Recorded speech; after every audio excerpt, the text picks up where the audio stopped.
I titled this series, The Art is Preaching, because art preaches. The arts attempt to tell you what to think.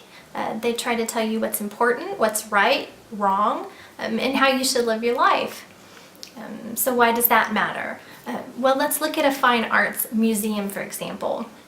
In an art museum, the way the artist thinks about the world determines what they create. Okay? And then the same goes for the curator. Their worldview will affect how they, in turn, interpret the work. It determines what they print on the wall labels, the text that they craft for exhibition literature, even the rack cards that go in the at the admissions desk at the front counter. It determines how the exhibition manager designs the space and the layout of the pieces themselves, even the way the museum PR staff promotes the show. It also determines the educational content that's given to the docents and the gallery teachers that lead tours. So ultimately it trickles all the way down to you, the visitor, but that's not all. It doesn't stop there. It actually is sent out into school programs. So it's a diffusive message that spreads far and wide.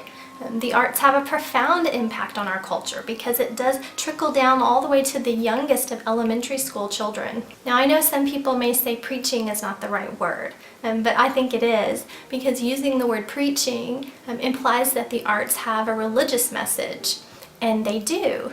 I mentioned the three overarching categories of philosophy, believing either only mind exists or only matter, or a unified view of the two in my last video. So these general categories correspond to different religions. Whether it's pantheism, atheism, or Buddhism, the art is religious at its core because it's going to be devoted to a certain way of life and committed to looking at the world in a certain way.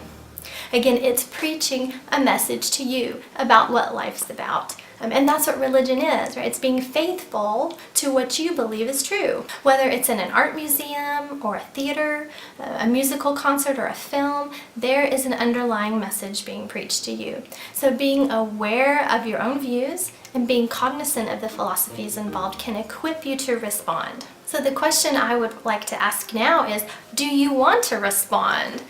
Would you like to just mindlessly absorb these thoughts and ideas that are being thrown at you when you come in contact with the arts?